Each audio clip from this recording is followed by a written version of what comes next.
नमस्कार, स्वागत आहे तुमचे आमच्या चॅनेलमध्ये। आवाज महामुंबईचा, शोध बातमीचा, कौल मनाचा। चला तर मग आमचे चॅनेल शेअर करा, लाईक करा आणि सबस्क्राइब करा। धन्यवाद। गुरुला शिष्याने दिली अनोखी श्रद्धांजली। जे पेराल ते उगवेल हा सृष्टीचा नियम आहे आणि ज्या गोष्टींचा तुम्ही विचार कराल त्याची सकारात्मक ऊर्जा संचारून ते कार्य पूर्णत्वास जाईल। जगात अनेक जण फक्त जगायला येतात, परंतु काही जण जे आहेत ते जगणं जगून आपली छाप ही काही वेळेतच दुसऱ्यावर सोडून जात असतात। यापैकीच उरण तालुक्यातील कोपरोली गावचे सुपुत्र, उत्तम निवेदक, गायक, कीर्तकार, आदर्श शिक्षक अशा विविध गुणांनी संपन्न असलेले स्वर्गीय रत्नाकर गाताडी यांना 11 वर्षापूर्वी देवाज्ञा झाली होती। मागील 11 वर्षापासून त्यांचे शिष्य निवास गावण हे त्यांचे सुयश क्लासेसतर्फे 1 जानेवारी या दिवशी वेगवेगळे सामाजिक शैक्षणिक उपक्रम राबवत गुरुला श्रद्धांजली देत आहेत। याही वर्षी त्यांनी विद्यार्थ्यांसाठी स्वच्छ भारत सुंदर भारत या विषयावर वक्तृत्व स्पर्धा आयोजित केली होती। यात रायगड जिल्हा परिषद शाळा आवरे, जानकीबाई जनार्दन ठाकूर व रामचंद्र म्हात्रे विद्यालय आवरेच्या विद्यार्थ्यांनी वक्तृत्व स्पर्धेत सहभाग घेतला। या स्पर्धेत 20 विद्यार्थी होते।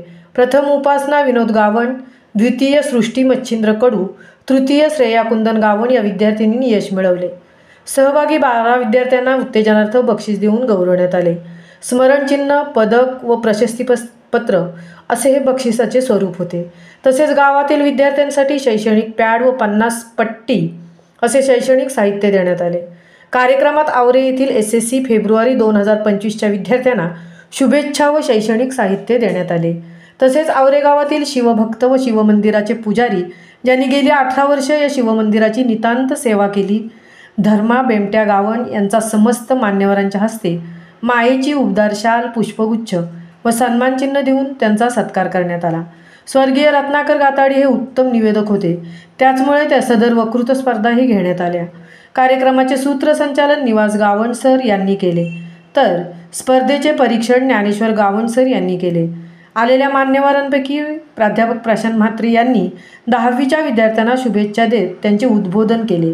त्याचप्रमाणे रणिता ठाकूर यांनीही आत्ताच्या युगात बाह्य स्वच्छतेबरोबरच आंतरिक स्वच्छतेचे मेसेज विद्यार्थ्यांना दिला। सदर कार्यक्रमासाठी ज्ञानेश्वर गावण सर, प्राध्यापक प्रशांत म्हात्रे, यादव सर, पालक प्रतिनिधी संदीप म्हात्रे, विनोद गावण, सुनील ठाकूर, प्रमोद म्हात्रे, प्रेम म्हात्रे, शंकर पाटील, वामन पाटील, राकेश पाटील, शुभम गावण हे मान्यवर उपस्थित होते। सदर कार्यक्रमासाठी उपस्थित मान्यवरांचे, विद्यार्थ्यांचे तसेच पालकवर्गांचे आभार व्यक्त करून निवास गावण सरांनी कार्यक्रमाची सांगता केली। श्रद्धांजलीपर कार्यक्रम अशाही पद्धतीने होऊ शकतो आणि शिष्य गुरुला श्रद्धांजली गुरुमधील असणाऱ्या गुणांवर स्पर्धा घेऊन साजरी करू शकतो, असा एक मेसेज समाजाला मिळाला। आवाज महामुंबईचा चॅनेलसाठी रणिता ठाकूरसह तृप्ती भोईर, उरण।